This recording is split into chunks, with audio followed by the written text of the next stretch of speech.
my name is MsJoro. Welcome to my mixtapes. Today I'll be interviewing Laura Battley. Now, she's very dear to me.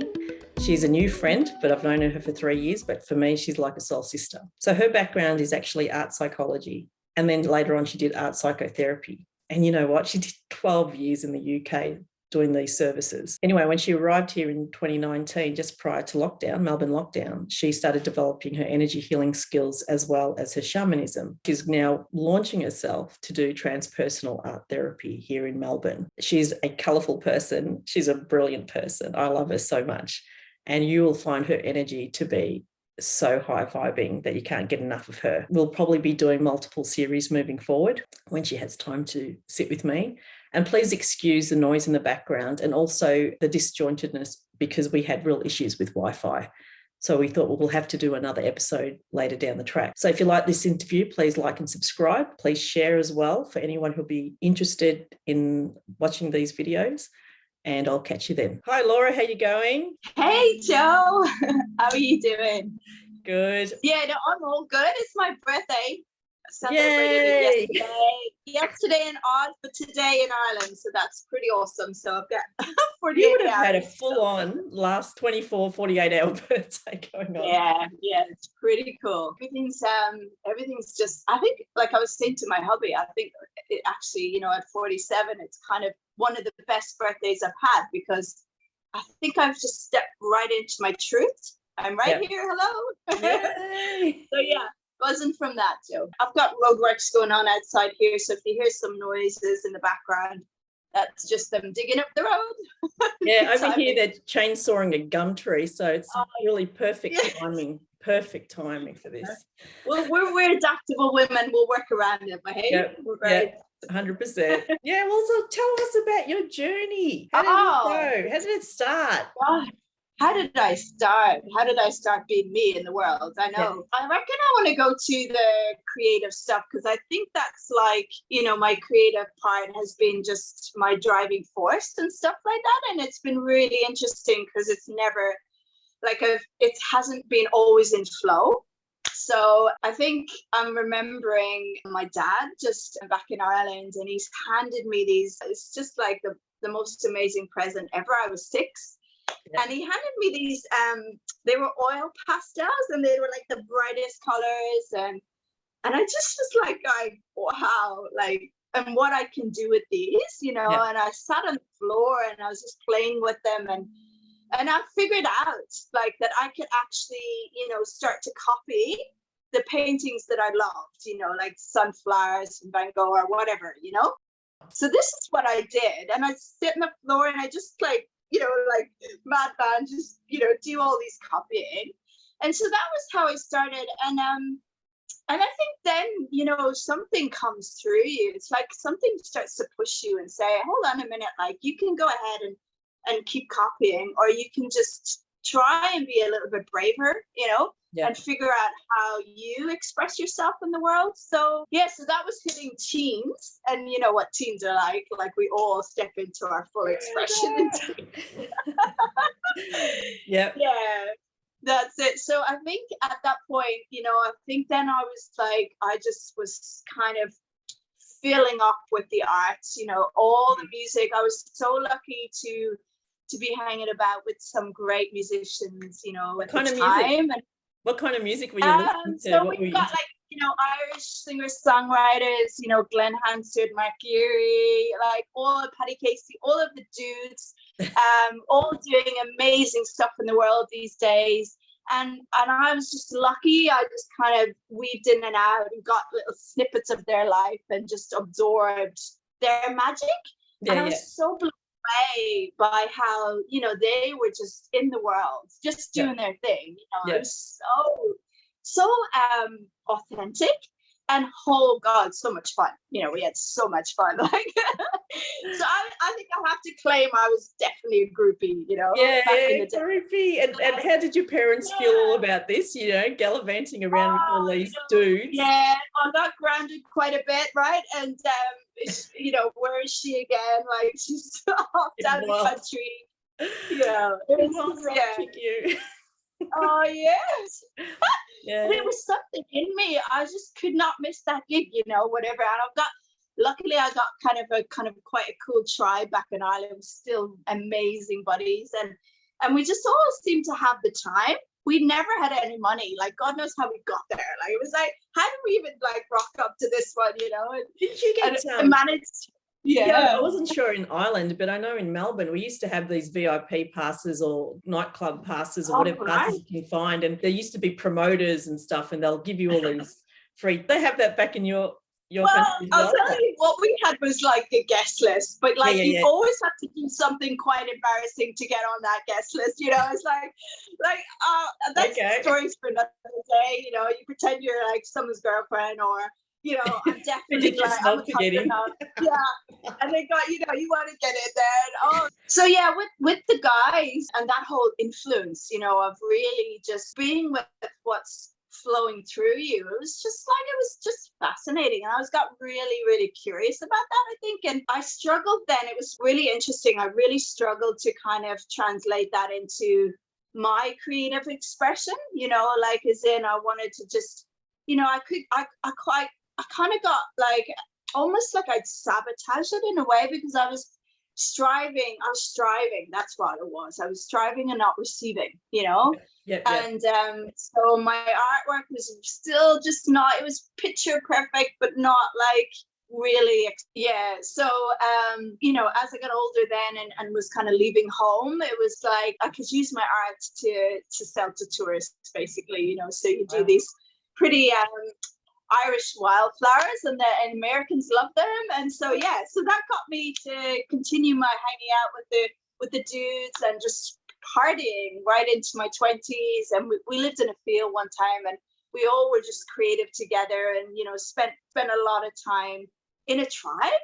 So I think all of these elements started to kind of, you know, I was starting to embody them and go, right, you know, this is really how you find your makeup, you know, how you find who you are in the world. You know, you bounce off each other, you hold each other, you listen, you know, you have so much fun, and you're brave out there, you know. And and then so then the most beautiful thing happened to me. I felt pregnant, and then 21, and fell pregnant with the most, you know, incredible boy that, you know, he's such a wise soul. But in the pregnancy, the creativity, it flew through me. I just was painting all the time, right up to my bum couldn't let me lean over and paint on a canvas. You know, it was like, isn't it amazing? And so there you go. So that was the flow. You know, your body is in line, and you're in sync, and you just got all of this goodness. And it comes. So I did a little bit of time in art college, but then went to be a mom, you know, just took that creativity to another level, really. You know, it just changes everything, doesn't it? No more you, it's now about the baby. That's everything. And I was still quite young, still growing up too. I was like, right, it's you and me, boy, and we'll just figure this out together, you know. And luckily had the most amazing supports, you know, and he came everywhere with me, you know, festivals, he hung out with, like, it was just so beautiful. You're one of those hippie mums that had the baby hanging on them like a pouch and going to these. We danced our way through it. Yeah, it was awesome. So on we go. And I mean, you know, I mean, there's just so much gold there that, you know, and his influence, and you know, Joe, like what you get back as a mama. But we take it on there, and then work, you know, then you had to kind of grow up. Like I had to grow up and get a kind of you know, I need a job now. I need to get myself kind of grounded a bit of stability. So I did. I managed it. I still wanted to take art with me, but I had this kind of caring side as well, this nurturing side. So I thought combine the two of them, and then you've got this magic formula in art therapy. You know, it's just awesome. So that's where it led me. It took us on a beautiful journey. So what we did was myself and my son put a map of the UK on the floor. right? Mhm. And I closed my eyes Yeah. and we just did that over the map, and we Oh. pinpointed Edinburgh in Scotland. Oh, wow. I was confused how you got I thought, okay, this Irish lady, but she said she lived in Edinburgh. That could have confused me a bit. So I thought, okay. I know, she's Irish. She ended up in Scotland, yeah. So how old we was did. your son when you moved to Edinburgh? How old was he Oh, then? he was 9. 9. He was 9. Okay. So you've Yeah. yeah. I left, like I always said, and I don't know if it's all right to say, but I did leave with like skid marks behind me because I was like, I need to just go now, you know? Yeah. I don't know. I've been just drawn, and Yeah. I have to say my family were just incredible. They're like, couldn't understand it, you know, but they were like, they're just so supportive, and they they picked up the pieces. They were like, right, you know, they just let us off, let us to fly, you know. So we landed in Edinburgh, and I knew that I needed, like, it was just me and him in the world. We didn't know anyone. We barely had a penny in our pocket, you know, and I'd gotten my way onto this master's course. I don't know how, and so I knew I needed this, like, almost this as the crow flies, but a triangle. Yeah. So I needed to be 5 minutes from our house, 5 minutes from the uni, and 5 minutes from the school, because I felt that would hold us, you know, and I would just be in. And so we found this gorgeous little flat that was exactly pinpoint to the school. So he started primary school there, and in that time I'd walk up, you know, drop him and walk up to uni, which is like 5 minutes away, and throw myself into this. I mean, I was sitting in uni, like, listening to another language, you know. I had no idea what they were talking about, you know. It's like, I still struggle. What's this? Oh, young and especially when they're angry. What? No idea. But it was such a steep trajectory, but just the most incredible. And what it offered me, Joe, was part of the course, I suppose, was to drop into your own personal therapy once a week. You know, you had to. And so literally finding pennies to pay for that, but somehow you do. That was incredible, because I got to turn inwards for the first time, you know, permission to really look at, you know, tend to my own inner landscape. And it was quite wild at that point, as you can imagine. You know, it needed a lot of, I won't say clipping, but a lot of tending to. And in the weeds, there's, you know, they're just the most beautiful flowers. So I spoke to them and worked with that for 2 solid years. And I was beginning to find out who I was. Yeah, who am I? How do I show up in the world? Yeah. Wow, that's really incredible. So is Australia the 3rd country that you've moved to? So this is it. So we spent. So where were you in Ireland? Whereabouts in Ireland did you do? So I was born in Dublin. I was born in Dublin. I always say that because it just marks my journey into the world. I came in and in quite a traumatic beginning, you know, in a time where my birth mother was young, and she couldn't, you know, at that time, it was just, you either get married or you have to give your child up for adoption. So that was where, and I was one of the lucky ones, you know. I was held in care for a while, and then luckily found a family who took me on, who are my family. They're my spirit family, holy, you know, and that's it. And they see me in all of my light. So so then they're both from Dublin as well, but we all ended up in Limerick, which is just on. Yeah. And Cork and Kerry would have been my places, my soulful places, and the west of Ireland is where I still walk, you know, the burn and stuff. That just really, that land speaks to me. So I still have to do more digging, because I realize, you know, my lineage is definitely there, you know. So go back. Excitingly, I go back in a couple of weeks. So did I tell you I have been to Limerick and Cork, and I actually no way. Nobody goes to Limerick. In my backpacking days in my early 20s, we went to Dublin, and I found it was so frightening. It was like, really, back then it was probably like 93, 94. I was just really, I found it really scary, maybe because we arrived there at nighttime. And there was so many drunks. and about. Yeah. It was like, whoa. And I was just in my backpack trying to get through finding a place, and same with my girlfriend. And it's like, wow, this is different, completely different vibe from London. And and then we thought, okay, let's go to Cork, because I heard that was the artistic place, and it's beautiful, and we just caught a bus across there, and and stuff like that. And we really enjoyed it. It was so beautiful.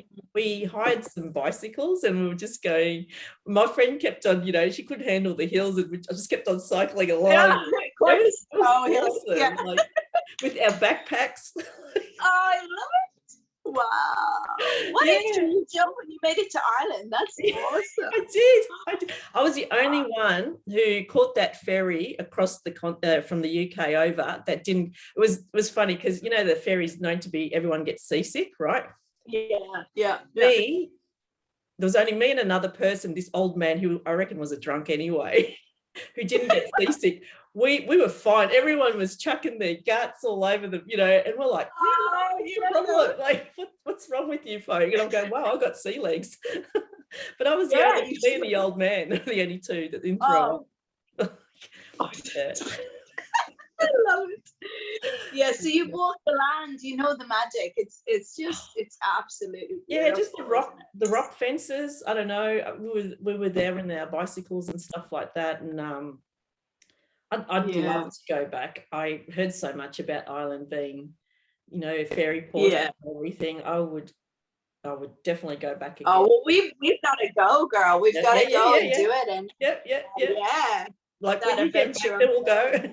So then, here I am, Joe, sitting in Oz with you. It's like it's such a wild move. It's a wild. I can't believe it.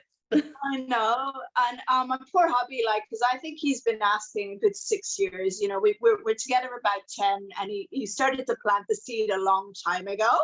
Yeah. And I was like, no, I'm not ready yet. I'm not ready yet. So Joe, I think, will I tell you how I met my Aussie husband? Yes. Because how the hell did this little Irish woman get to Australia?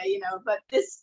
So it's a good one. So I was actually heading away with one of my girlfriends, one of my soul friends back in Ireland, one of my besties. And we were like, right, we go on these road trips, with the tunes down, and we just book in hostels, and we just have lots of fun. Go to Irish music sessions and talk to everyone, So we're like, right, we need one of these. These are really our, this is how we fill ourselves up. So we hit the road, and we headed to Doolin. And Doolin's a tiny little it's a tiny little Irish village. Oh, so you met in the west of Ireland. So you met in Ireland. We met in Ireland. Yeah. We met in Ireland, and it's one of my favorite spots to be. It's just beautiful. You've got to check it out. And so, so this is it. So I'll just tell you, we'd booked into the hostel. The Alley River Hostel, and walked in the door. We got our bags, and there's this guy. Literally, as I walked through the front door, he's sitting on a bench. And he's got these fisherman pants on. I'd never seen these things before. I was like, "What is this dude barefoot?" Did he smell like fish? Did he smell like? Yeah. No, he did not smell like fish. These were the Thai fisherman pants. They're the cool ones, not the smelly. So and I just literally stopped, and I got this, I don't know what happened to me. Something came right over me, but I said to my girlfriend instantly, I was like, that's my soulmate. He's that's it. Before I even spoke, she's like, at the time I was Heritage, she's like, Heritage, what are you talking about? What are you on? And so we just started giggling like two girlies walking past it, And it was so bizarre. It ended up being only us in the hostel. It was, there was no one else staying in the hostel. So the guy that was running the hostel at the time was from Limerick, from where we were from. So of course he was picking up on the vibes, and he was making sure no one else joined the party, Yeah. So time. Yeah. So the first night, we just started chatting. I swear to God, he knows this. I don't even know if was into him. I was like, I have no idea if I'm even like attracted to you, dude, but I think we need to figure this out. You know, something's happening here, you know. So anyway, we ended up having, he was on sabbatical. So this is why he was, you know, in Doolin of all places. Like he'd taken 2 years sabbatical and traveled around the world, and ended up that he was in Edinburgh. So where I came from, he was also staying there, right? A couple of weeks before, he had a friend in Edinburgh. Yeah. And he'd gotten himself over to Ireland, and he'd done some amazing, you know, you do the tourist things in Ireland. Ended up in Doolin, because there's this beautiful Cliffs of Moher. You've got to go there when you get there. It's just a beautiful spot. And he ended up in this hostel, you know, and that's how it works. Oh man, yeah, unreal. So he was due to take off, I think, the next day, but he stayed on another day or two because we were staying on, you know. So it was all starting to build, and then we just started talking, and it was just, you know, it's just, yeah, we knew it was like maybe we met before in another life, who knows, but we just knew we had to just figure this out. So what I said to him, you know, was, all right, when we get back to Edinburgh, come and take me on a date, like a proper date, you know, and knock on my door, and, you know, let's go for dinner. And I was so nervous. Oh my God, I'll never forget that night. But so we did. And from there, he ended up coming back to Australia and trying to get his visa to come to live in Scotland with me and my son, you know. And that took a good few months. I think it must have been 6 months overall, not as long as my visa, but we were separated in that time. Hard. So he landed on, he arrived back, and he just fit right into my son's life, you know, who was a teenager at that point, and he was just so incredible, you know. He's so respectful of not wanting to, you know, not needing to be anything but just, you know, a part of who we are at that time. And so they got on like straight away. They just, that's amazing. Usually sons are very, you know, like quite protective and aggressive. No, he just is a beautiful man, beautiful energy, and he just he knew. So I'll just smile because that story always just makes me smile. I love it. I love these stories. We're like, wow. So we ended up getting married there years later in the same spot, and we get to go back there in a couple of weeks' time for our wedding anniversary. So that's just, it's all just amazing, you know, to be able to go back to Ireland after 2 years of not being able to leave, and be there together, you know, with a little one. So now we have a little one. She's adorable. So it's funny because we actually met during a course. We were both studying to become shamans, and and I had no idea you just arrived till months later, because we're all stuck, you know, we're all in lockdown, and we're all stuck in our, you know, in our rooms over a Zoom, and had no idea that I thought you were here for years. Like it just didn't come on me. So tell us about when you arrived. And oh gosh, so we finally made that big decision to come, and it was the right time because my son was ready to go as well, you know. So we took a trip to Thailand together. We spent a month in Thailand, floated around Thailand, and then we said goodbye to my son, and off he went into the world, you know. And we headed on to Melbourne, myself, my hubby, and my little one who's 6 now. She was just turning 3 when we arrived. No, it's just turning 4. Well, we arrived to be introduced to these bushfires, you know, like, you remember? Right. Yes. Yeah. Maybe so the bushfires. The East Coast. Bushfires. Just the air. I mean, none of us experienced anything like it, did we? I mean, Melbourne was just covered, you know. Did you arrive on the plane when there was bushfires going on?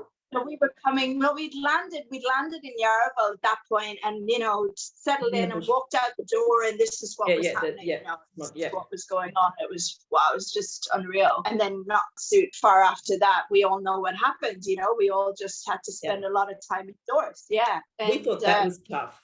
Yeah, that was tough for a lot of Yeah, folks. we did. We had no idea what was coming up next. No idea.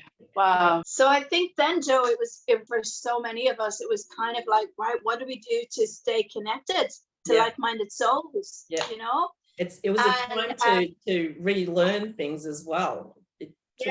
Really turn inwards and use that time. Like you, I was so lucky to have found our group, our tribe, I think. Yeah. Just like yourself, Joe, just like everyone, you kind of just, how do you stay connected to like-minded souls, Yeah. So I think we just went online, searched for something, and we were so lucky to have found Art Wars. Yeah. And religiously every Thursday night we rocked up, we dropped in. We rocked up, for 2 years. For 2 years. It's like, wow, what a journey, hey? You know?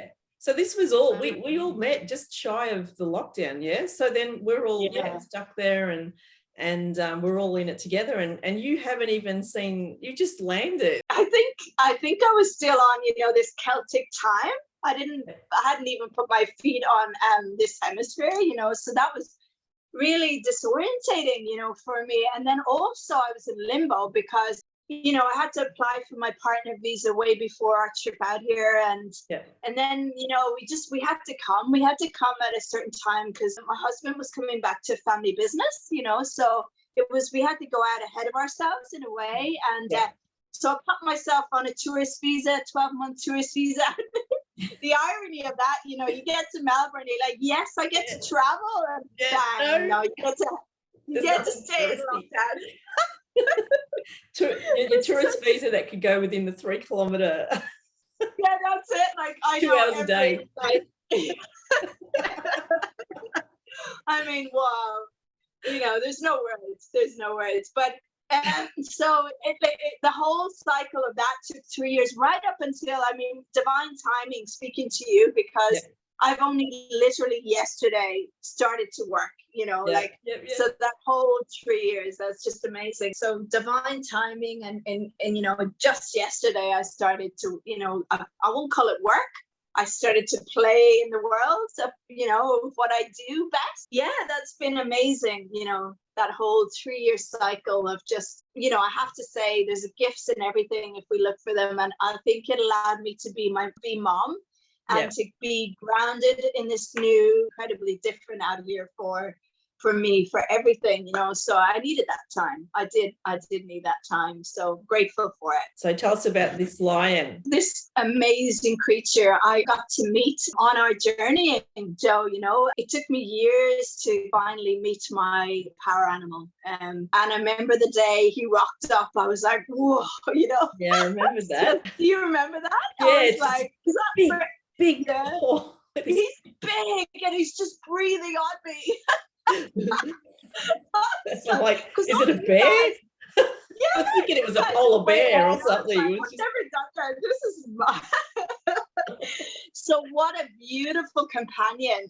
And she embodies both, has just been my guiding light. And so for me, I need to create the visual to be, to bring it into being. I just collage. I do these kind of soul musing collages that really embody parts of self. That's just an incredible journey that I've been on, that I'm now about to take to the world, and allow people to access this process, this art therapy reflective process. It's so much fun. So there he is. Sometimes I see through his eyes, which is just such an empowering place to be. Yeah, beautiful.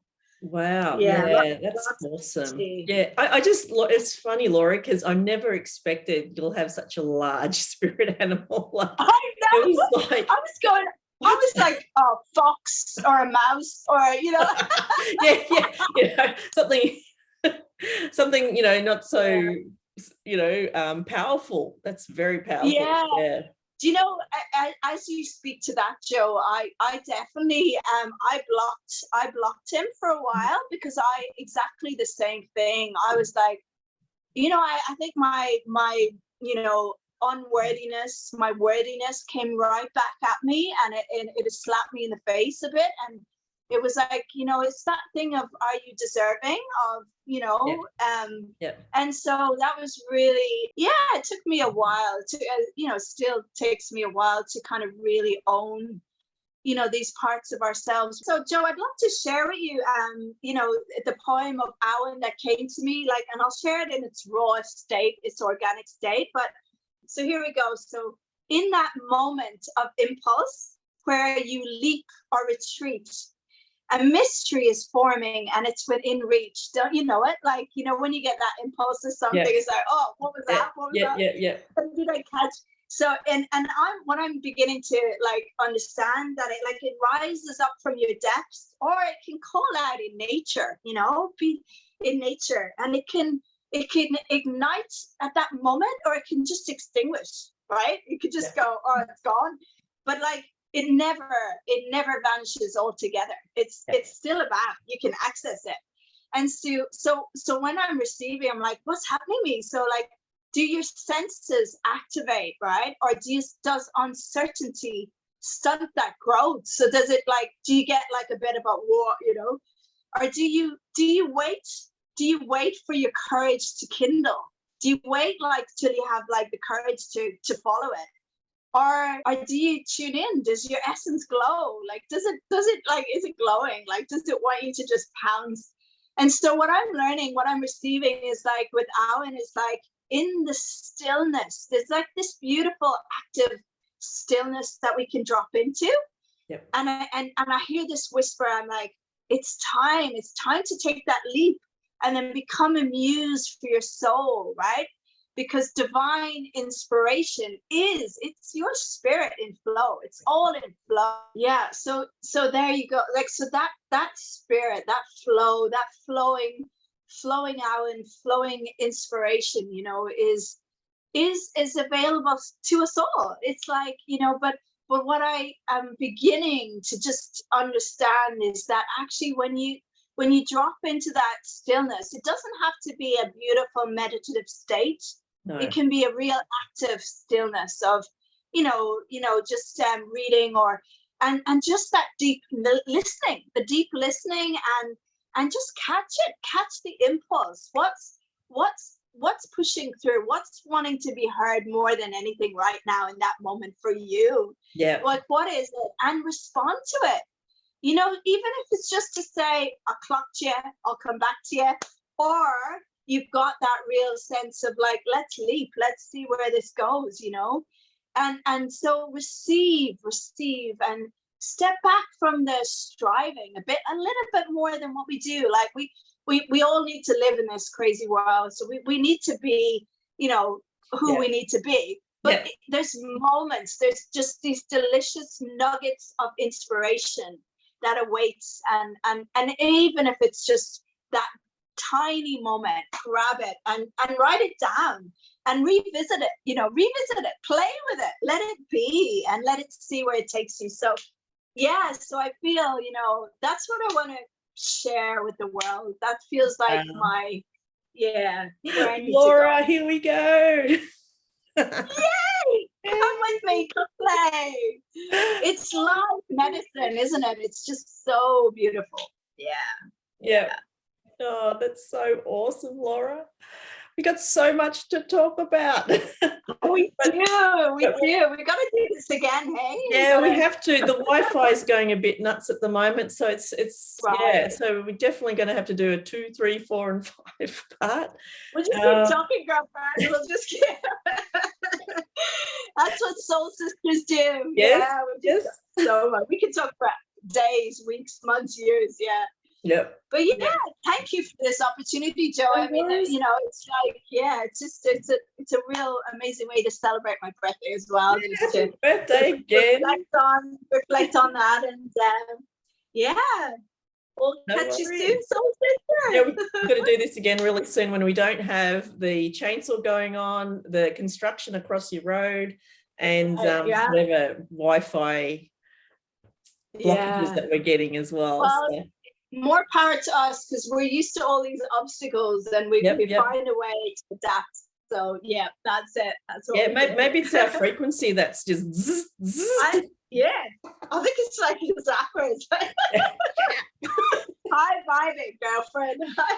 No, you can't shut us up. We'll keep going. No, coming back. Yeah. No So worries. awesome. Thank you. Thanks, Joe.